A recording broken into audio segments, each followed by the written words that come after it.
One's ready. One's ready. Go! Hey, everybody. Welcome back to the One's Ready podcast. You're in the team room. Before we hop into this next episode with really some updates from the Gladdins about the case that's going on and her mother, would love for you guys to head over to onesready.com. And I tell you what, I'm actually going to do that right now. That way you can know exactly what the hell I'm talking about. So let me share my screen. Oh, what we're doing here with Sheen's screen sharing. Look at that. Boom. All right. So you guys head over to onesready.com. Move over to the right-hand side where it says prep, hover over it, and then scroll down to where it says partner discounts. Go down to partner discounts till you see Attack Elite. It's the second one down. Attack Elite is where we get all of our Alice Rucks, our high volume masks, rocket fins, snorkels, smartwatches. See, they also do ropes for knot tying and that kind of stuff. But how do you get that discount? You go over to any of these links here that I have and hit Attack Elite. Now, as long as you don't have pop-up blockers enabled, you're going to get sent a coupon. And then you just hit redeem that coupon, utilize that code, and it'll get yourself a discount and it'll get shipped straight to your house. You know what? I realized that I didn't even show you how to do that, or I showed you how to get there, but then I needed to swap the screen, but that's okay. You get the point. I've already told you how to do it. Get yourself a discount with Attack Elite. They've been with us for 3 years now, maybe even more. Great partners of ours. So we enjoy having them. All right. On to this next episode with Nate and Kate Gladdin. They kind of give us updates on what's going on with the case as they're going to pre-trial this week. So I'm going to release this one pretty quick. That way everybody can get an update on it. And if we need to call the prosecutor or we need to call the judge or anybody like that, we can do that. All right, we're out here. See you. Hey, everybody. Welcome back to the One's Ready podcast. You're in the team room. It's Trent. It's me. It's the Gladdins. Thanks for joining us. Good morning, gents. Thanks for having us back. Awesome. Okay. So I gotta address this right now. Is there already a delay? No. I don't think so. No, that was Nate trying to do something. I messed with a button right as you were saying stuff, and I was like, I probably shouldn't do this. It was us not being prepared. Our brains were seasoning. It's just getting used to all of us being recording at the same time. Yeah. Oh, cool. Well, appreciate you guys coming back on. I mean, this is like 4 or 5 times now, I think, total in between both of you guys. Yeah, something like that. I think I've been on twice and you've been on twice. We're veterans I think. of the One's Ready podcast. There you go. There you go. Repeat offenders. Yeah. Yeah. Well, awesome. So, I think we wanted to talk about updates, right? To what's going on with everything that's going on in your world. Mm-hmm. Yeah. So I'm just going to kind of, because I don't even really know the question to ask other than, hey, what's new? So I'm gonna kind of mute on my mic. For context, Aaron and I had recorded an episode a while back, and we will link it to talk about some of the situation that the Gladdins are going through out there in Wyoming. Aaron and I said what we said, and if you want to know like how we feel about things when they were going down, go look at that episode. And we put out a call to action, and I think some of y'all really came through on that. And so now we're getting the update from the Gladdins to see where the case is at, and then honestly to see if there's anything else that we can do to help, not just as the host, but the One's Ready community. So, correct me if I'm wrong, y'all, but I think that's where we're at. Yeah, no, I actually just want to say real quick before we jump into all this, we appreciate you guys doing that. Like, I reached out to you.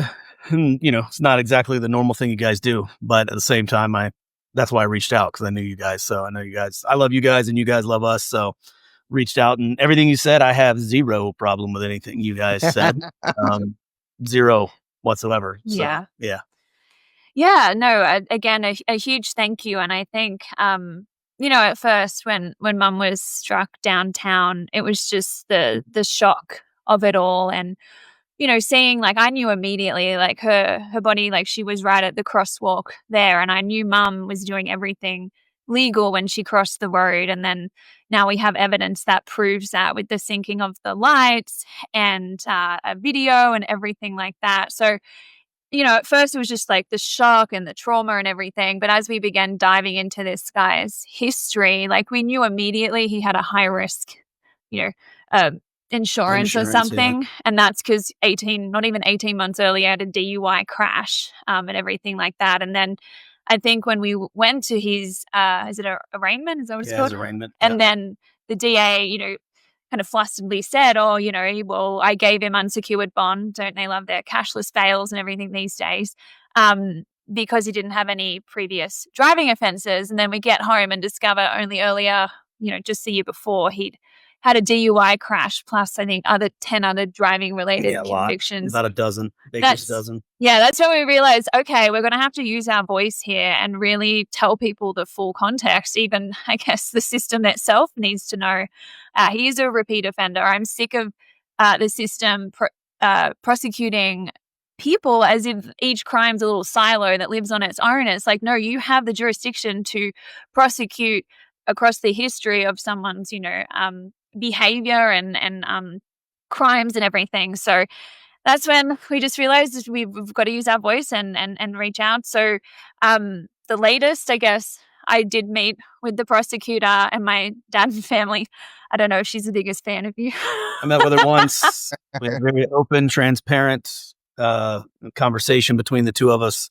Yeah. And I will not be meeting with her in the future, but maybe some do. But I guess, our big outrage, and it's covered in the episode, but for those who don't quite, don't have the space to go back and listen to that full episode at the moment, when you're sitting there in the police station, I was still shaking from the shock of it all. It's the day after Mum was killed, and the police goes, well, we're looking at vehicular homicide. And you're like, okay, that makes sense. He killed her with his vehicle. Mm-hmm. He goes, but even he said, don't get too excited or something like that. He goes, it's a misdemeanor. I'm like, what do you mean it's a misdemeanor? You've just taken someone's life in a very violent way. I still have flashbacks to my mum's blood splattered across the road. And it's a misdemeanor, like you've shoplifted or something. That didn't feel right to me to begin with. And then to realize that killing Mum, because he's also been charged with failure to yield, are his 34th and 35th charges. I'm like, how is that still a misdemeanor? And so that's where I'm also starting to fight to change the law to have it so if you have any serious driving convictions and you're charged with vehicular homicide, it can be escalated to a felony because clearly you are a danger on the road and don't deserve to be on there. Okay. Yeah. Did you say 30? Like 3? Yeah. 0. 3-5. Yep. 34 and 35. Not all vehicle.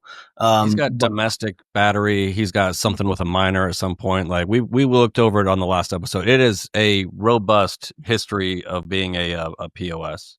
Yeah, he's an absolute piece of shit. Like 100% a piece of shit. He's got a long. He was on probation at the time he killed Mum. Yeah, so that's the thing that, of course, like his girlfriend spiraled me, pissed me the fuck off, or I guess I shouldn't say it's your podcast. No, you can.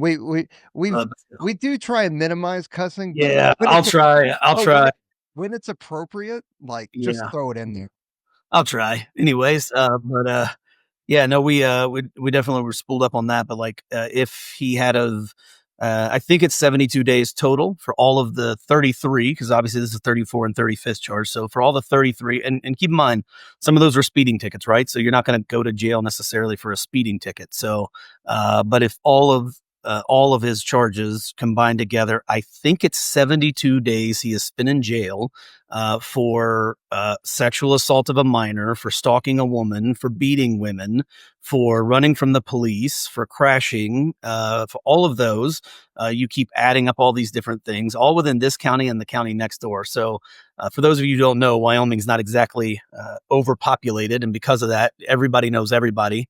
So you shouldn't be shocked if the guy's just down the street getting in trouble anyways. But in April, if for the beating a woman charge, if he had have been put in fleeing police twice, if he had have been put in jail for that and not gotten credit for 2 days spent in jail, I think it was 2, maybe it was 3. But 2 days spent in jail. If he'd have been in prison like he should have been, at a minimum for the 90 days, Julie'd be alive right now.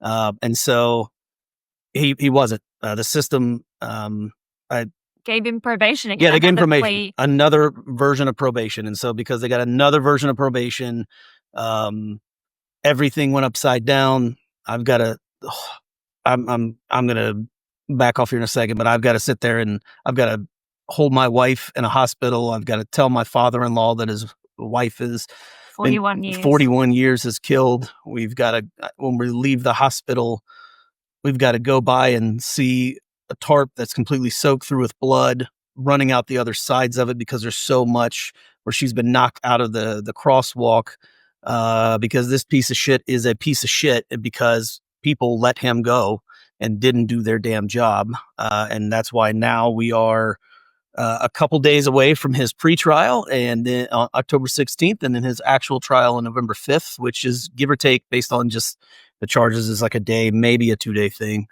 But And that's so what you've got a career, maybe not a career criminal, because you do have some other folks that have a hell of a rap sheet that's just, yeah. you're again, even with this guy, you're wondering like, how is he out walking around? But, so career He's kind of a criminal, guy that jumps from job to job. He's just jumping from crime to crime. right. So, And then right now they're still wanting essentially to have him walk free, like go unpunished, right? Yeah. I mean, he's like, oh, people are like, oh, he feels really bad. And I'm like, you've already claimed distress. That's how you got off your friggin' last charge. It was very distressing for you. I'm like, I am now in like therapy doing EMDR stuff because the post, like the trauma I've actually gone through, the shock of just being, I just went downtown with my mom. I was the last to saw. I saw her 2 or 3 minutes before the accident happened and she didn't come back to meet me at the car. And I've turned the corner and I just saw, the police lights, the street closures, chaos everywhere. I went into shock because I've already lost a sister, in a crash while she was traveling overseas. I won't call it an accident for either of them because they were both caused by reckless drivers not doing what they should.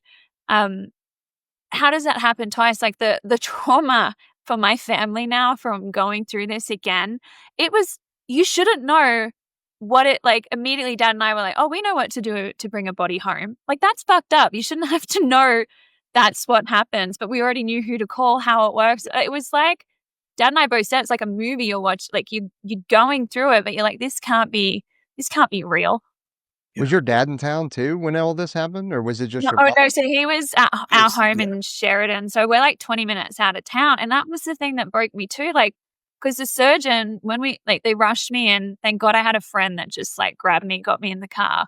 And yeah, she's been amazing. Yeah. Because at first, like when I spoke to the police, I'm still thinking Mum's, broken her hip or something. But then they said she's unresponsive. And, so she gets me there and they rush me into a room and the surgeon comes at me and I'm like, please, like, just wait for my family to get here. But he just kept talking and he's like, the injuries were too bad. And he touched the back of his head. And like, that's the exact same spot that my sister was hit. Mm-hmm.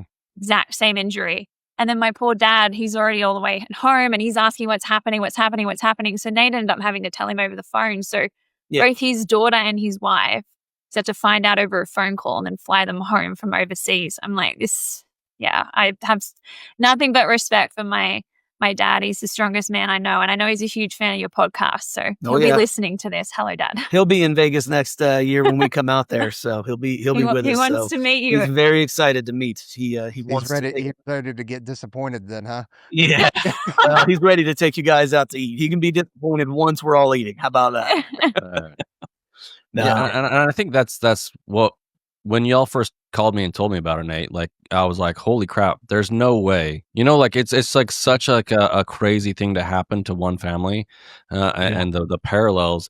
And then on top of that, to see how y'all were not treated, like the entire lack of justice and the lack of caring by the system, writ large, and not all of them. We talked about it a little bit last time. Like some of the cops and some of the other people seem to be a little more understanding and want similar things like actual justice. But man, just to add insult to injury on top of, not to be dramatic, but like a lifetime of trauma on top of that, like it's like I can't even imagine what y'all are going through. I don't actually. The irony of that is like, I think we're imagining it sometimes too. Like it kind of comes and goes. It's like the day of felt, I've said this before, like imagine like going to the theater and it's like, here's a scene and then the lights go black and you can hear them scurrying and moving stuff. And then lights come back on, new scene. That's kind of what it felt like. It was the phone call from Katie, then the drive to the hospital, and then going in and asking the woman, like, where's my wife and what state is my mother-in-law in, finding out she's dead, then opening the door, then getting her from her friend. And then it goes away again. And then like Vince, and then it comes back, and then Julie, and just the over and over, and the whole day. And it's surreal coming home and having people show up at the house, and then having to sit there while Vince making all those phone called calls over back and home. over and over and over again, phone calls, having to call his son, then having to call, My grandma. we had to call Julie's mom. Julie's mom lost yeah. It's so hard, and that's why if he comes close to wanting to claim any sort of distress, I'm happy to and if fucking give him some. And if he wants to say he feels bad, then fucking show it. Plead guilty, take the full sentence. Yeah, that's right. And go. This like the sentence as it is a joke to us. It's like it's 12 months and a $2,000 fine. Right? Yeah, is the maximum. Is the maximum he can get. That's what vehicular manslaughter. That's what he's being charged for. It's 12 months. Yeah. Well, it's not manslaughter. It's vehicular. Vehicular homicide. On the paperwork, it says homicide by vehicle. I think homicide by vehicle. The way they say it in Wyoming. Okay. Yeah. Because I have it all. Yeah.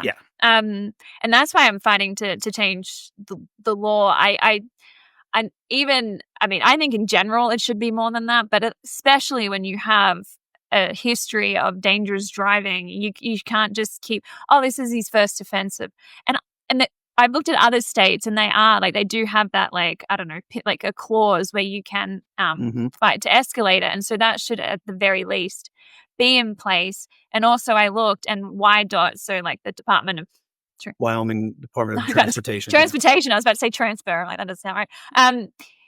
Right now, he'd lose his license for a year for vehicular homicide. Had he been caught doing a DUI again, he'd lose it for 3 years. I'm like, he already has a DUI, and now he's killed someone on the road. At the very least, he should be losing his license for 3 years to match that. And so there's definitely some loopholes in the system, and I feel like he's figured out how to game it and keep, choosing a slightly different crime and claiming distress and a mental health thing. But as I said, he's messed with the wrong family here. And I think the best thing that we can do with all that trauma is to channel it into something meaningful and into change. My mom always believed in giving to others, and I feel like it doesn't change my mom's case. But at least moving forward, hopefully if another family ever faces a driver like him and has to deal with that devastation, they can get some sort of a greater sense of justice with the law change. So shout out to Tom Kelly. He's a state rep in Wyoming. He's given us so much time and support and said that he wants to bring it to the judiciary meeting next year. It takes time. Obviously, you don't change a law in an instant, but he's throwing his support behind us because he's like, my God, this could have been my kid. And I think that's what I really want everyone around Sheridan to realize. Like, could have been any of us, because Mum was doing everything right. Everything right. And everything. The worst part that, like, and they've proved it. Yes, and we can prove that. And the worst part is, like, I found out this week even, like, she turned and put her arms up as he hit her. I'm like, my mum's last moments were fear because of him. He wasn't looking. He wasn't paying attention. He was negligent.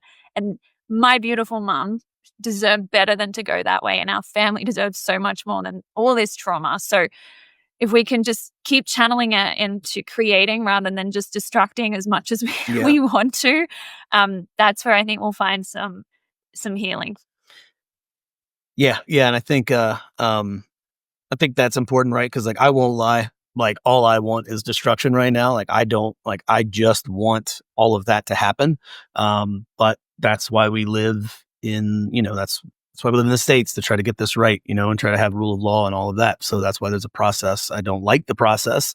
I don't like the results of the process right now, and we need to change them. But that is where Tom Kelly, that's where reaching out to so many people. I mean, the city's already wanting to do, they're wanting to do stuff for her next year. There's a lot of people, and they should, I want people to understand too, like, we love where we live, and almost every single person that we have run into, every single person we've communicated with, everything, has been supportive. They know, like they feel it, they care. They're trying to do something behind the scenes to help in the future.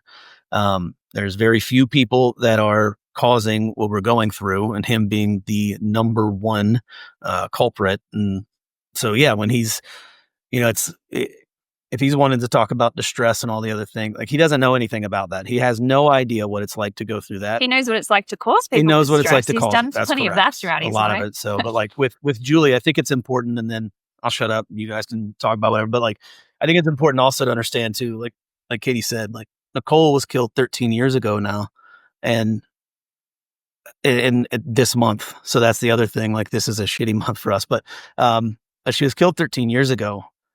And it's not like that happened and then now this happened. It's everything Katie has done in her life and everything her mom has done. Like, they have devoted themselves to a foundation. Like, and I say them, like, the whole family started a foundation. Like, they have had a foundation running for years, the Nicole Fitzsimons Foundation, and they talked about travel safety. That's what they talked about, was overseas travel safety. She traveled to schools, hundreds. She's talked to thousands and thousands of kids all over the world now, but like, about resiliency, but also about travel safety. And then when she moved here and she decided to move her life over here, which I still don't know why she did, but she did. But when she did, her mom took up that torch and was going to those schools. So it's not like she was on vacation, flippantly running around. No. This is what she's dedicated her life to. And this piece of shit can't pay attention for, and like actually do what he's supposed to do. And now we are where we are. And I think it's frustrating because not only the background from y'all, but like there's not to nerd out about laws, but rather there's an intent behind the law, right? The reason that there's the vehicular homicide law in Wyoming is you don't want people to go to jail for life for an actual accident, like a first-time offender. Correct. But the fact that this dude's on probation, you can't tell me that there is no way that this prosecuting attorney can't find a way for actual justice here. When this dude's on probation, he's done all these other things wrong. It just seems like a complete unwillingness to put themselves out there in order to do the right thing for the person, the truly innocent person in this circumstance, which is not the dude that was behind the wheel. No, not at all. Even like a witness said the first thing he did when he hit mum was running around going, the light was green, like, AKA, it wasn't my fault. It's like, dude, you just killed someone. Like, get to the like, someone rushed to her aid and was like, get your shirt off, because everyone goes, oh, he took his shirt off. Yeah, and actually credit to that woman, because she reached out, found us, talked to us. Then I turned her over to the police because that way she could be a witness, if needed. But she was in the lane right next, like she was basically like where it happened, going southbound on Main Street. That's where the contact was. She was at the light which would have been going north on Main Street. She looked over, saw it, put her car in park, jumped out straight down to Julie's side. And when the guy got out, was running around and everything else, it was her. I've talked to her. The police have talked to her. Like, all of that is there. It was her who said, give me a shirt, like, give me your shirt, so she could try to put it behind Julie's head and stop the bleeding, and then told him to sit down and like sit down on the curb, and you need to be honest when the cops get here. It was another person directing and guiding and pushing that to happen. And that, like, I will forever be thankful for that woman. Like, that's important, Yeah. But I just don't want, like, I think witnesses were watching him do that, but it's like someone was telling him to do That's that. correct. It's not out of the, it wasn't the kindness of his heart or his intelligence. Yeah, I don't think there's much intelligence there. But yeah, so all that to say, are your back pages? Okay, good. I didn't know if we were still rolling then. Okay. Again, man, it's one of those days. It happens. Maybe because it's trying to reach us all the way in Wyoming. It's like, Yeah, they that's don't right. normally go that far. Yeah. Well, can we talk about a little bit about, and I know things are still ongoing, right? And for everybody that's listening, like there are things that y'all can say and cannot say. The whole, the investigation is ongoing. The pretrial hasn't happened, or whatever it is. What is the general sense from, like, not only just the community, but from the cops and everybody else? Like, is this, I would like to think that the prosecuting attorney is on an island by herself and everybody else is against her. Is there anybody else in the system that is like all for this dude walking away that we need to be aware of? No. Everybody has been incredibly helpful. Everybody's been there. I mean, we don't know much about this judge. We don't know much about the judge. We do. I take that back. We've pulled a lot of records and looked at a lot of stuff. And this judge, from everybody that we've talked to, and this judge in general, she seems to be incredibly fair. She seems to actually be very competent. She has a very good reputation. She's pretty new. So I think that's maybe something most people wouldn't be doing, is like how much we are trying to explore and understand all of the players in this. So I think that's big. And we go to pretrial this week. The prosecuting attorney can actually go in there and, and I do feel like put it to him. Now she realizes we're serious and it's getting closer. She seemed, when we talked, she seemed more on top of the facts, the evidence, like we're pushing for last pieces of evidence to get put in. Yeah. So it's just, I think she realizes now at the very least is that, she can show up and do her job to the fullest. And we spoke to the police and there's ways they can support her too throughout the trial. Yeah. And so we'll see. I mean, even the prosecutor is of the opinion, you should just plead guilty. Yeah, so that's the other thing. At the pretrial, technically, he can plead guilty then. He can plead guilty, he can plead not guilty and go to court. He can plead no contest. He can, he has those options at a pretrial, right? And so then it's a matter of, obviously, prosecuting attorney then makes a recommendation to the court, and then the judge can actually go ahead and determine, not it doesn't close shut case right then. There's obviously processes that have to happen. She said argued sentencing. But there's argued sentencing, all these other things, right? Yeah. And so really what it comes down to is we find out on Thursday. Yeah, Thursday. This coming Thursday, October 16th, we find out, I already know that he has no character, but we find out if he has any form or any version of character where he will just man up and say that he did it the right way. And I do it the right way that what he did, I guess I should say, but he has that option to plead guilty. His lawyer may tell him that, hey, you're screwed. You're a piece of shit. The world knows it. And here's all the physical evidence to prove it. And so if that happens, then they could recommend that he pleads guilty, and then it's obviously up to the court to determine it. But we've been very clear, very transparent, very open. We have communicated multiple times with the prosecuting attorney through various avenues, in person, emails, everything else. Let her know, we are not okay with anything other than going after the embarrassing maximum sentence of 12 months and a $2,000 fine. Oh yeah, bud. He's out because he didn't have a driving record. Remember, we said there was no previous driving record. So previous driving conviction. So because of that, it was an unsecured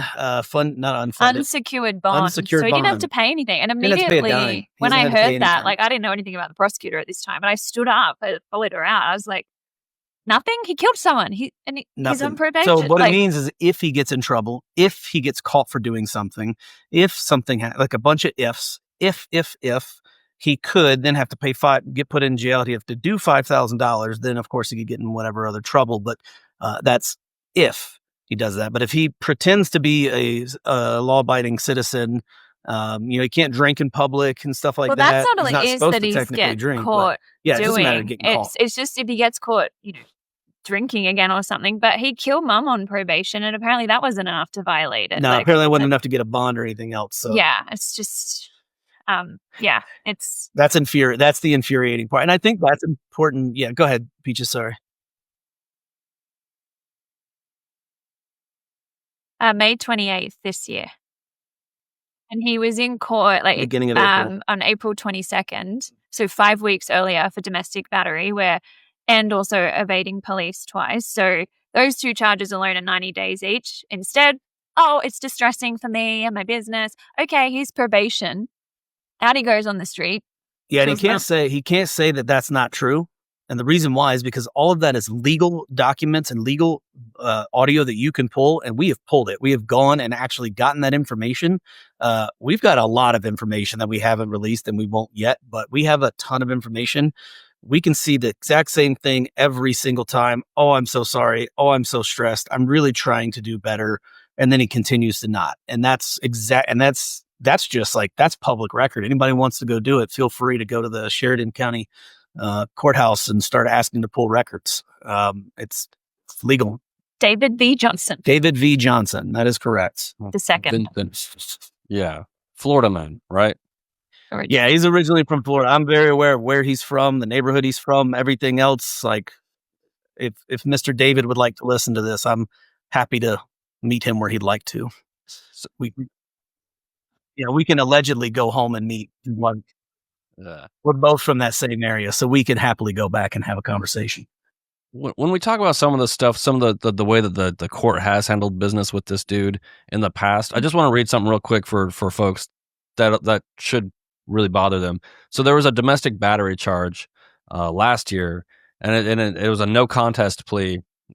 You could have given him 90 days in jail. They suspended 88 days and gave him credit for the other 2 days that he'd waited. Like, beyond just this, the entire system is just like giving this dude chance after chance after chance. At what point is enough? And what is it going to take to get this guy behind bars for real, to actually make this dude, pay his debt to society? Because he is racking up quite the debt. And it just seems like this, why would he care, or why would he think that he can't do whatever he wants based on his history where he's going after minors, domestic battery, all these other things? And I don't see anything where he's actually been held accountable.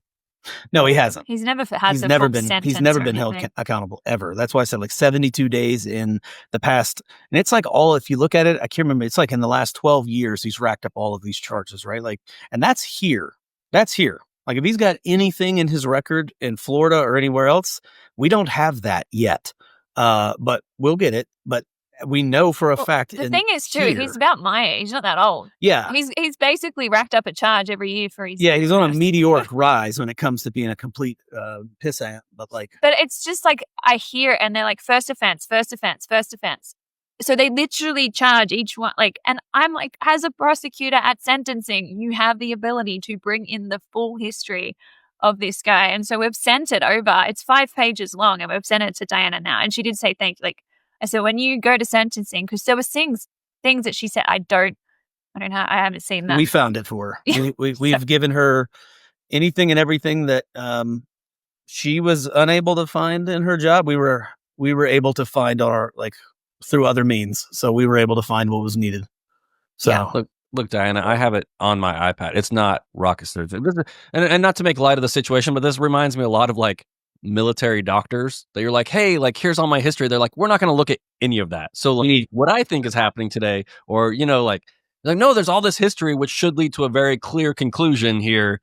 That's right. And instead that they just don't want to do their job.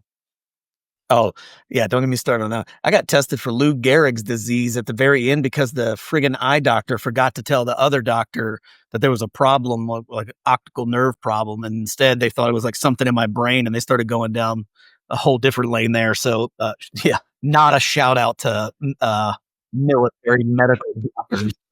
But, yeah. Yeah, I had something very similar, not to derail the conversation. I had something very similar when I was, I don't know, probably 24 or something like that. A doctor comes in and he didn't even look at me. He's just looking at the file, and he's like, man, he goes, everything looks good except your cholesterol. It's crazy. Like, what? What are you eating? And I told him what I'm eating. And he goes, I just don't get it. And he still has not looked at me. And he's just like, all right, well, we're going to have to put you on some kind of, cholesterol medication. I was like, really? I'm here for my annual physical. And he turns around and he looks at me and he's like, wait a minute, what's your name? And I told him, and he's like, wrong file. I'll be back. Face peaches, not 55-year-old. Wow. Funny. No, it's okay. It's probably good to alleviate a little bit. Of that. Yeah.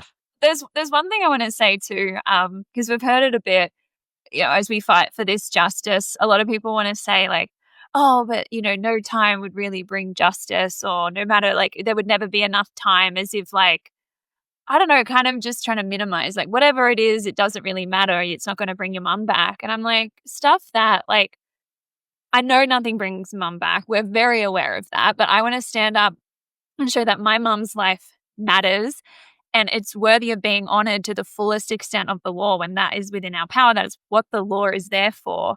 Yeah. And it will actually bring us some millimeter. Do you guys use that over here? But like 1 millimeter of some sense of justice. Yeah. It's not going to completely make everything better for us, but we're going to feel heard, respected, and know that we did everything within our power to stand up for mum. So please do not come at me with that whole, well, no matter what time it is, it would never really bring it back. No, nothing brings justice. I agree. And we're also going to still fight for the fullest sentence, period. Oh, yeah.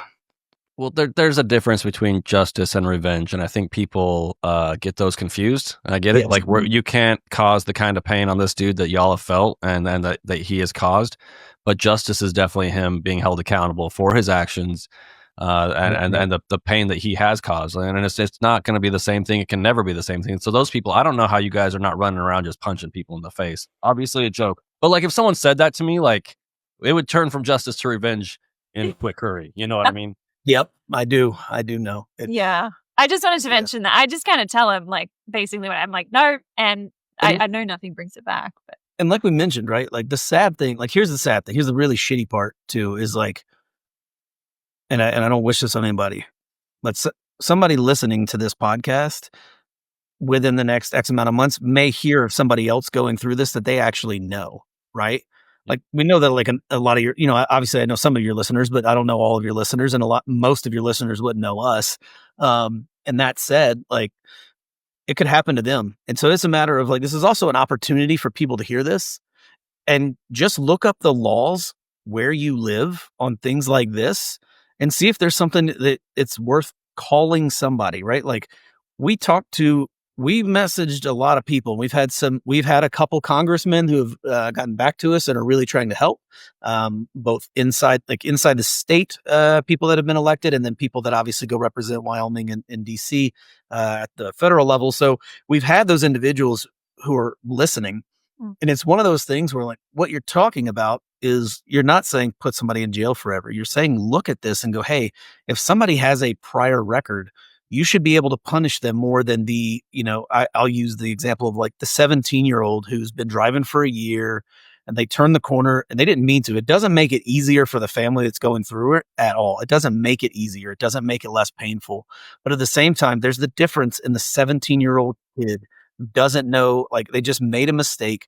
And then this guy who has never cared about anything or paid attention at all whatsoever, total disregard. That's the kind of person you should be able to put in prison for an excessive amount of time. And that's the kind of thing you can do and fight for justice prior to needing it in your own state. And that's important.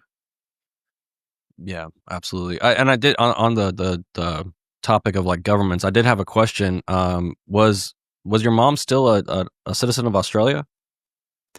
Yeah. So my mom was traveling from Australia, my mom and dad.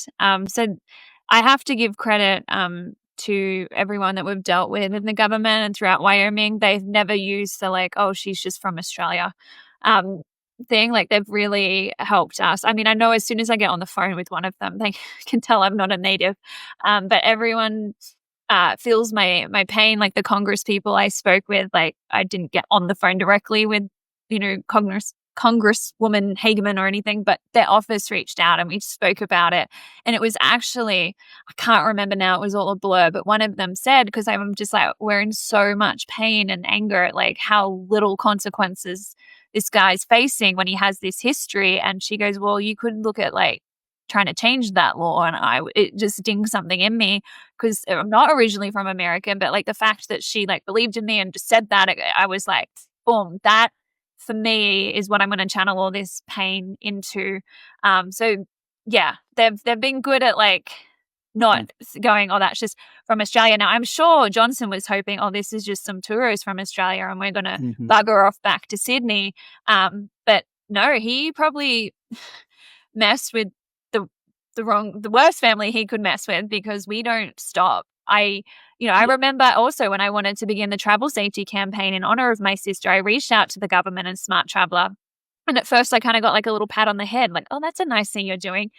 Now they're like, still wanting to work with us because of the movie that we created, and they're like, what you've created in that movie and that travel safety message is more than any pamphlet from the government, so I know that this won't be an overnight thing, but our family's like, it's not a matter of if, just when. And so, yeah, I want him to wish that his ass was in jail for that domestic battery crime, because Oh yeah. like this is going to be like wish that he was never on the road that day to hit my mum, because I'm going to make sure that his actions have consequences. Yes.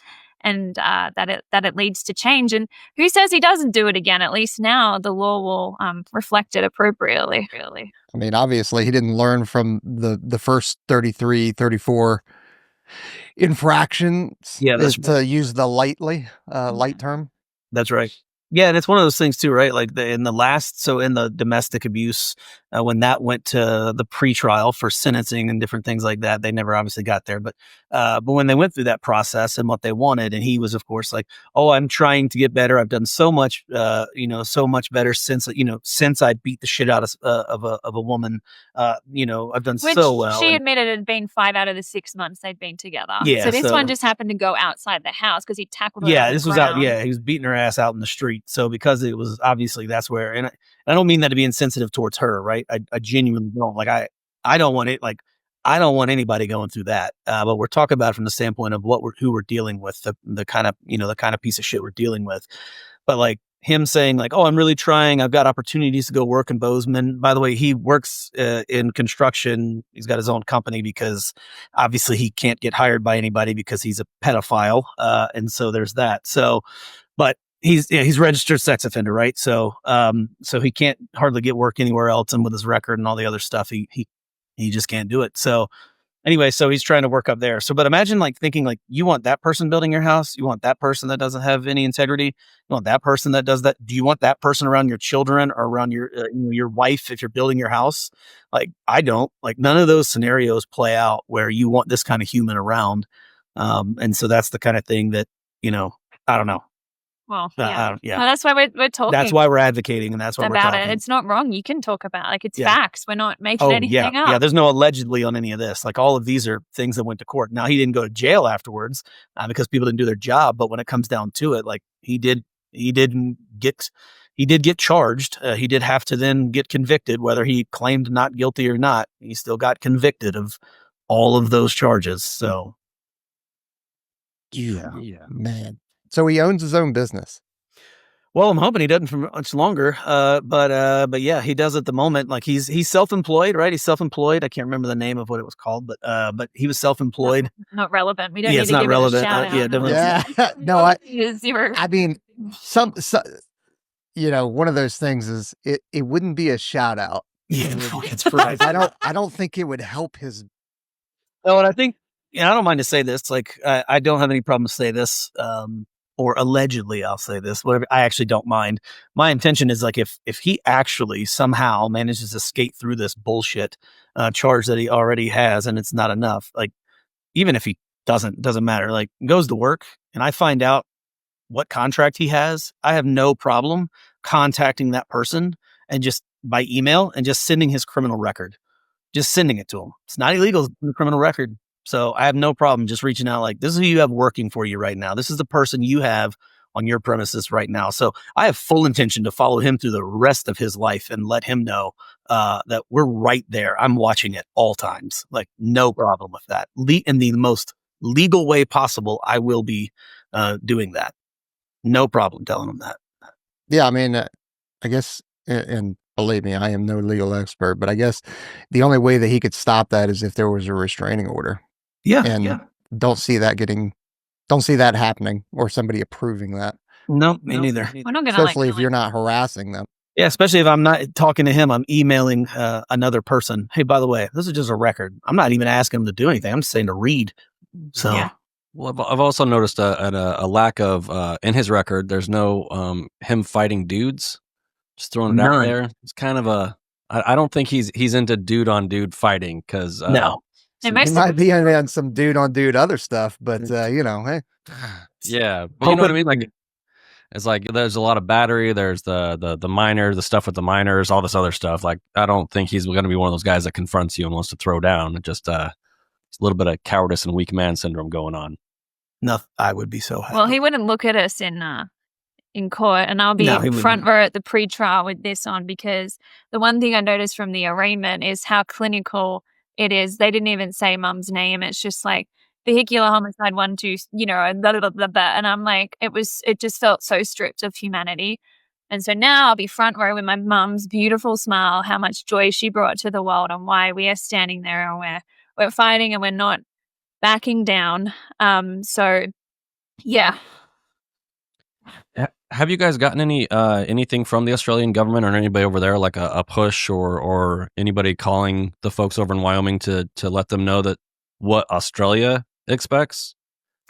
No, like we've had some decent media coverage in like some of the bigger outlets in Sydney and stuff, but not so much. We probably could. Like we had our local MP, he's great. So like back in Australia, he offered, and it might not hurt, but I feel like we're kind of already doing a lot ourselves that we haven't really needed that push yet. But I'm sure now you say it, a letter from someone in like our well, and we say that, but there have been people reaching out to. There have been people reach out to the prosecuting attorney from Australia. Yeah, we've had like people like friends and followers and stuff reach out, but sometimes the governments are like scared to get, and they're like, "Oh, we can't do anything. It's not our country," and it's the whole foreign relations. They're very standoffish sometimes. But I do know there was one.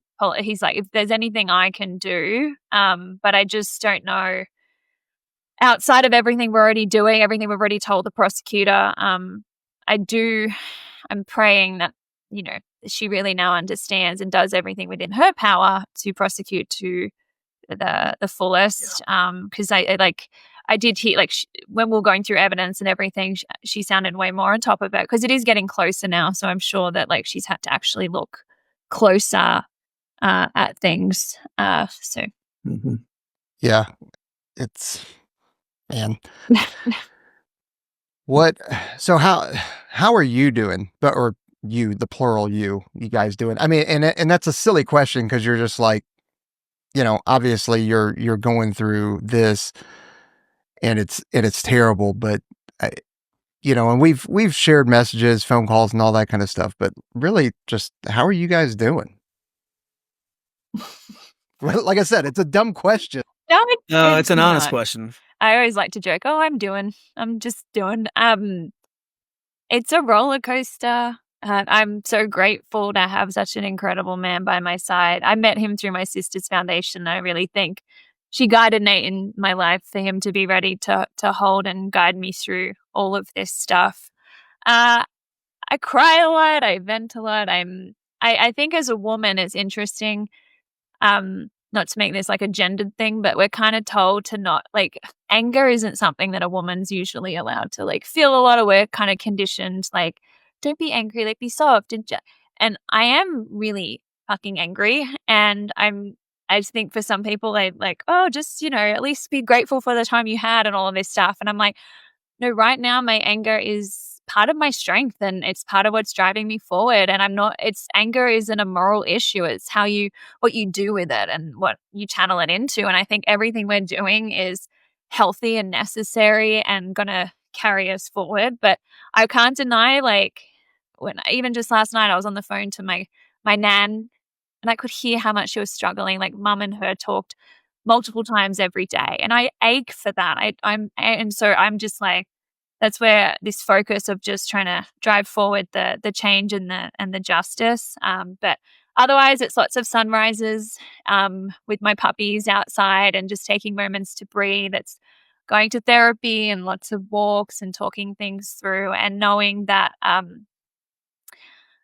we're just right in the thick of it. I think a lot of people, when you lose someone, they reach out, you get the rush of messages and the flowers, and are you okay? And I'll bring you a meal. And then that drops off pretty quickly after about 2 to 3 weeks. And then the hardest part is how to come to terms with a new normal that feels anything but normal. And this month is tough. The 20th of October, it'll be 13 years since my sister was killed. And then October 25th is my mum's birthday. So, Yeah. I mean, yeah, and it's definitely not to take it lightly. And the problem is that it, even right now, you don't have closure because, dickhead's still in, had pre-trial next week, and so there's no closure yet so that you can just kind of, all right, on to the next chapter thing. You're still in this and it's just getting dragged along, and it's not, I'm going to say it's not going the way you want it to go right now, but there's concern that it's not going to go the way you want it to go. It's tough. And I mean, you're already back working now, aren't you, going around and speaking? yeah. I actually, so I do the online coaching, and I got back into that pretty quick because when you work for yourself, you don't get like bereavement pay or anything, and the bills keep coming. But yeah, I started speaking back in August in Australia at the schools there. They were my first talks back. And that was kind of healing because that's where it all began for me, my speaking career, and some places that I'd visited schools with mum. Like she'd come to some of those talks. I didn't really mention it there. I kind of at the end put up the last photo of mum and I under our rainbow and said that, but I wasn't quite ready to talk about it then. But then just a couple of weeks ago in Minnesota, I stood up and shared my sister's story, and then kind of evolved into my mum's. And, my main message is like, I feel like we're always told, just look for the good in what's happening. I'm like, I don't believe that there's always good in what happens, but I do believe there's always raw materials within that to create the good, which actually means not trying to gloss over with positivity, but leaning into some problems like what we've found in the justice system or lack thereof, to create the good. You'll never go back to who you were, but creating something meaningful that only you can do because of what you've lived. And so when I talked about creating the change of the law and about this guy, and they all just started cheering and clapping for me. So that was really special and quite a healing moment. I got a little emotional with that. Yeah, I mean, well, it's weird, right? Because it's like you're in a weird way prepared for it, and in a weird way you already know the path, even though that doesn't make it any easier.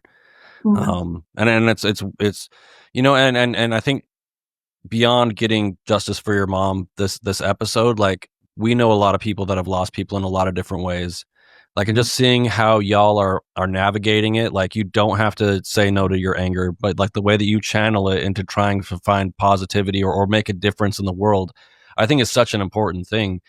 Which is why I think we're all so invested in what's going on, because it's, y'all are motivational and inspirational no matter what, even before all of this. And like, when we found out about it, obviously, like, we were crushed. Like, you don't know what to do, right? Like, in the beginning, it's like, what do you do about it?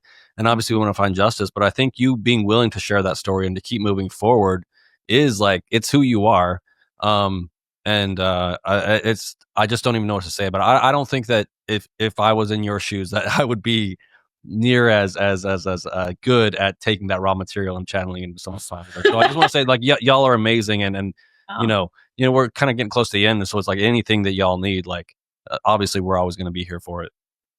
Yeah, no, we appreciate it. Like, we really do. Like, it means a lot. It means a lot to us. It's a weird thing, right? And like, I can understand for those people. Some people, when this kind of stuff happens, they go into a shell, they get nervous. They're like, I don't want to talk about it. I want to support you without having to actually speak about this or communicate about it. So, and it's not easy for us on the other end to have to talk. I go to work and I have amazing people that I work with, and they say, like, how are you doing?